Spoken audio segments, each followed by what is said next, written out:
Okay, so we're now on part 8 of the Cinder document which dropped. Obviously, if you guys don't know, Cinder dropped a document which is over 1,000 pages long in response to all of the previous drama and Google Docs made about her by several other VTubers, right? And obviously, we know all about the situation before, but yeah, we've been covering this Google Doc for the past couple of days now, and we're now on part 8 and the final part of this entire document. So if you guys want to go back and look through all of the other bits of this document, obviously I tried to condense it down as much as I possibly could, while also giving as much detail as I can behind the situations. You guys can go back and watch them. They're all there from start to finish. But we're now on the final section of this Google Doc, which we're now going to cover, which is the Silvervale part, which, again, obviously many people have been very excited for. Well, excited for, I don't, maybe not excited for, but interested in, let's just say, because obviously of how much she is mentioned throughout this document. Now, in the first part, we covered the beginning and like the introduction, Redacted's message and stuff,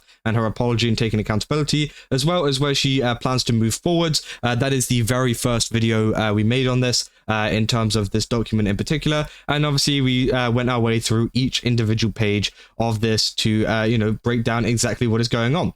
So yeah, this is the final part. This is the Silvervale part. So let's get into it. Now, it is over 200 pages long. I do have a summary, so don't worry. We aren't going to be going through every single page. So you have to sit here for like 2 hours, because again, it will take 2 to 3 hours to read through all of this if I had to do this on video, right? But again, we have the summary here, and also we'll be reading the introduction to this page as well. Obviously, they say Silvervale. Silvervale's a document for reference. I am VTuber1. If you don't know, Cinder was referring to someone as VTuber1 a lot in the... no, sorry, not Cinder, sorry, nanoless was being referred to as... referring to Silvervale as VTuber1 a lot in the document. So again, that's why it's called I am VTuber1, because they were kind of like censoring it, but they came up with their own information, right? Silvervale and I have never been friends. There were 3 reasons I kind of tried to make some kind of connection with her throughout the years. 1, I've endlessly been compared to and harassed about my similarities to Silvervale that ate at my insecurities ever since I started my VTubing career. These comments weren't true, but I believe Silvervale bought into them and disliked me for it. If Silvervale and I could clear things up, be on good terms, and to be able to publicly acknowledge each other, it would have helped to end the harassment both of us has been getting for so long. Any creative or business endeavors Silvervale and I did together could have been very successful and benefited both of us. I've gotten countless requests from fans asking for this, and Red had a lot of ideas of things that we could have done, and I was always open to working together with her. I generally saw a friendship with someone I repeatedly told was very similar to me in our personalities, likes, and interests. So, yeah, that is what she has to say at the start. Now, I do think, obviously, from seeing this, I think it is like one of these cases where you just got to accept that some people don't want to be your friend, right? And I think this was one of the cases. I think that obviously Silvervale, for whatever reason that may be, maybe it was based off of, things she heard or whatever, or maybe it wasn't. Maybe she just didn't, want to be friends with her, whatever. Like, I think anybody has their own reasons for not being friends with someone. And I think obviously she was quite pushy in terms of that. She said, I genuinely saw a friendship. And also she's saying creative and business endeavors. We could have had a successful business plan that benefited both of us, but that doesn't mean that Silvervale would want something like that, right? But obviously those are the reasons that she tried to make some kind of connection. Silvervale was never obligated to do any of these things, and I never felt that she was. I just wanted to get along for so long. I'd held out hope that we could talk things out, but she showed me through her own behavior how she really felt about me due to no actions of my own. My pursuit to fix things between us turned to mixed feelings, and she repeatedly gave me reasons to. I grew to resent Silvervale by the summer of 2024. The never-ending harassment for copying her and other circumstances around her didn't help. In the times I confided in my friends about my experiences with Silver, they'd all agree with me and tell me their own stories about her. It was Silvervale's dislike of me and her actions towards me throughout the years that informed mine and Red's opinion on Shylily's and her feelings about me before I was cancelled. Silvervale wouldn't acknowledge me by name when I'd raid her, ghosted my messages for months, and got a model from nanoless at a very suspicious time. A similarly petty pattern of behavior without any communication. Here are some things that I said about Silvervale in my apology. That I grew more and more resentful of Silver over the time. Silver was completely undeserving of this treatment, and it's my own insecurities. I was overly apologetic because of the severity of the moment. I chose not to go into detail about any of my interactions with Silver, and even said there wasn't anything between us when there was. I felt about the feelings I had had about her, calling myself unapologetically evil when I wasn't. I did not sabotage Silvervale. I agreed to ask Nano to not work with her on any of her models anymore, where Silver lost nothing, and I apologized for the opportunities I took from her when there wasn't really any. That's kind of interesting because I think you still kind of close off a door for her. Like, again, she wasn't actively getting a model. She wasn't actively trying to seek out anything from nanoless. But say if she wanted to do something like that in the future and she was kind of denied, then you would be cutting her off. Yes, sure, you didn't cut her off from anything at that time, but you could have. And obviously that was the intention, right? So again, I do think that's a little bit weird. It said, in doing so, I gave Silvervale the ability to fill in the gaps in the story however she wanted, despite apologizing to her for evils far beyond what I've ever actually done. It didn't stop Silvervale from confidently lying about me when she finally had the chance. Silver said that she wanted her community to be fully informed about everything, so below is my full experience with and around Silvervale, ending with a breakdown of her document and a showcase of all the lies she told on stream.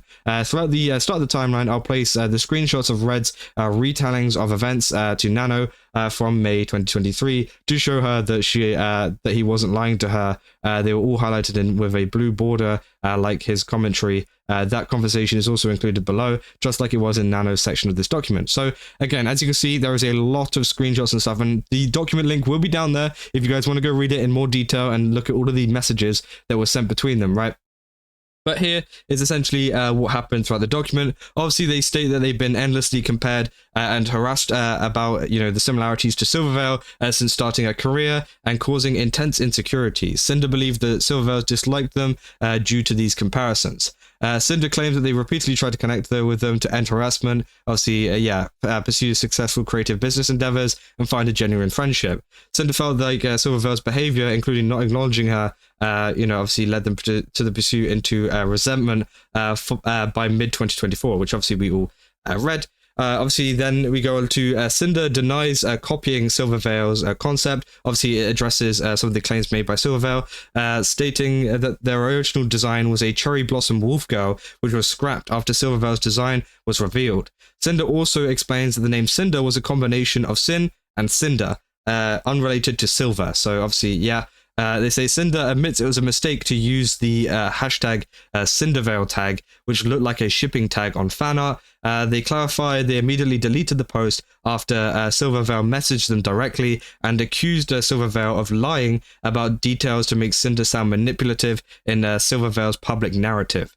So that's obviously, she is essentially saying that Silvervale lied about that. The Cinder refutes the claims of sabotage. They explain that Redacted requested the artist Nanoless to stop working on models for Silvervale due to Silvervale's behavior. Cinder also explains their urgency to release the Gamersub's Waifu Cup first as a preventative measure to avoid inevitable harassment for copying Silvervale, as both were working with the same artist, which obviously we knew kind of about that. They mentioned that earlier on in the kind of Google Doc with, obviously this Waifu Cup coming out.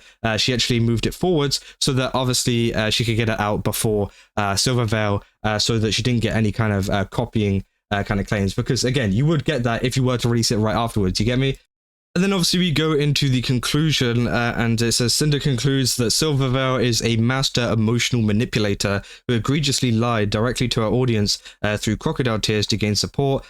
Cinder argues that Silvervale's actions of ghosting and restricting Cinder were done without saying a word directly to communicate her discomfort, which was the core issue that led to the prolonged conflict. Now, that is essentially what Cinder had to say about this entire thing. Obviously, it's backed up with a ton of different screenshots of, documents and things and their interactions, which, as I said, you guys can go back and look at if you really want to go through all of it. Again, that's totally up to you.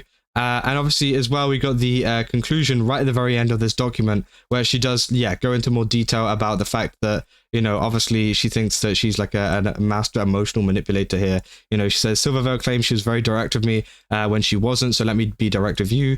Silvervale is a master emotional manipulator. If shylily claimed that I was a narcissistic manipulator, then I don't even know how she described Silvervale. She effortlessly lied directly to her audience she claimed to care so much about through her crocodile tears. She manipulated them into giving her the support she felt I was taking from her for years. On stream, stream, she would lie about me, then manipulate her viewers by saying how awful and stressful everything was and how uncomfortable and anxious I made her. She repeated that exact thing over and over again, turning me into the big bad wolf I never was. Ending with how much she cared about her fans and loved her fans.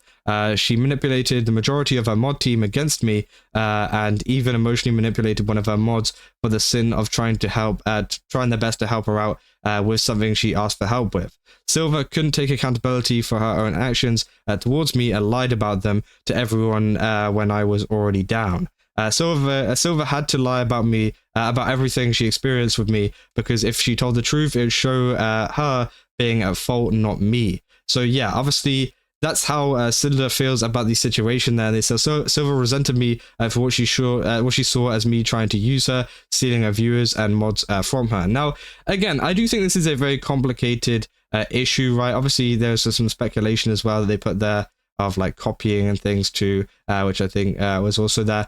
But essentially, yeah, I do think it's a very interesting kind of page or chapter section, whatever you want to call it, right? Because it's 191 pages and not just one page. But again, I do think it's very interesting. I think obviously Cinder was very, very much wanting to, talk directly with Silvervale, and Silvervale wasn't really open to talking with her. And, obviously she believes that she's been manipulating a lot of her audience, especially in her kind of follow-up to everything that was going on, right?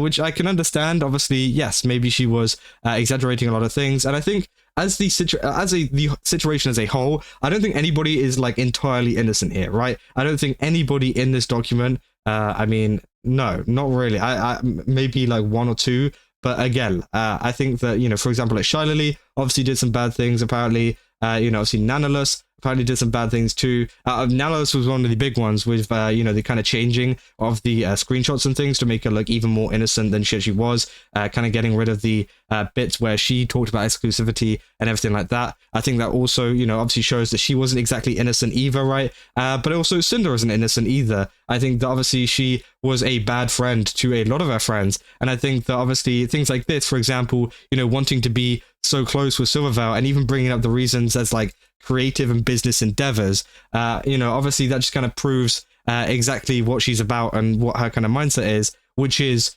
business. She is very business forwards, and that was a meme. I know it was a meme during the start of it, but again, it comes out even more in the Silvervale part. And obviously it just seems like it's someone that wasn't really interested in a friendship with them for whatever reason that may be, whether they think they're going to steal her views or whatever. It's up to Silvervale to kind of decide that herself and want to either interact with you or not interact with you. So again, I think there's definitely some points in here which are, pretty valid, and I can understand why she wouldn't be too happy, especially with like her kind of response to everything that was going on. That definitely was the thing that irked me. But I think the original kind of stuff of her trying to be friends with her and Silvervale not really kind of giving into that or anything, or not really wanting to do that. I think Silver's totally in their right to obviously, not interact with them if she doesn't want to. You don't have to interact with everybody on the internet or everybody in the same space. Sometimes, you just want to do your own thing or hang out with the people that you want to hang out with, which is also totally fine. But again, a lot of these stuff following that and what Silver was saying on stream, yes, I think that obviously she kind of, manipulated a couple of things over on live to kind of, make people feel more sorry for her, right? But again, I think there's still some other parts, and there's so many different, like, again, this is a 200-page section, right? There's so many different nuances and things that we could go through for, the next 10 hours, right? But at the end of the day, I do think it was just a kind of, not like a miscommunication, but I don't really know how to describe it anymore. But yeah, that is essentially what has gone on in the Silvervale part of this document. And obviously, as you can see, she claims her to be a master emotional manipulator, saying, just like every situation I've discussed in this document, the issues with Silvervale were due to a severe lack of communication and a refusal to communicate. Silvervale didn't start my cancellation, but once it was in motion, she jumped on board. So that's essentially what she is saying. She's saying that she jumped on the bandwagon to make it look even worse, right? Yeah, I mean, you could definitely see that. Whether, you think she's right or wrong, she definitely did kind of hop on to kind of, give her own 2 cents about it. And, obviously she made Cinder look even worse with that. So again, that is the final kind of page in this entire long series. Obviously, this will be the final video I make on this document, obviously like going through the document, right? So obviously if you guys did enjoy this video, don't forget to leave a like and subscribe, and obviously thank you for following through all of this, because again, the videos have been doing great in the document, and I'm glad that you guys have been enjoying it. A lot of you guys have been saying, dude, take a rest, you know, whatever. Again, this is usually my normal kind of video schedule upload anyways, so it's really not that much of a you know, burden for me, apart from obviously reading all of those pages. That definitely did kind of ruin my voice for a couple of days. I had to put some honey in my coffee, which was kind of funny. But yeah, I mean, obviously it is a very big Google Doc, so I wanted to cover as much of it as I could. And yeah, I mean, that is essentially what is going on. And obviously in the breakdown of the conclusion, whatever, of the entire document, it seems like she wants to kind of create again and wants to start streaming again. So I will keep you guys up to date if there is any kind of announcement of Cinder coming back, so you guys can go and either support her or maybe just ignore it. Like, it depends on what side you are on here. You know, if you want to support her, go support her, sure. If you don't want to support her, then don't support her. I can understand both sides, really, in terms of whether people want to kind of interact with her. In terms of Cinder and interacting with other VTubers, I think that's going to be much harder. I think she's going to be obviously streaming by herself quite a bit, and obviously maybe with a couple of people who have spoken to her, whatever. Again, it'll be interesting to see how that kind of plays out. But I will have one more video after this, not kind of covering this kind of covering this document, but kind of giving my thoughts and a conclusion on this, because again, there's a lot of things to do with this, and I saw a video of like Tectone and stuff talking about it as well, about his opinion. So we're going to go through that and kind of talk about it too. But yeah, this is the last video covering, you know, going through and breaking down the document as a whole. So if you guys did enjoy it, don't forget to leave a like and subscribe. Go to Game Subs, use my code Kazza, get 10% off. Again, they got a ton of really cool stuff over there. And yeah, I'll see you guys in the next one. That's all. See ya.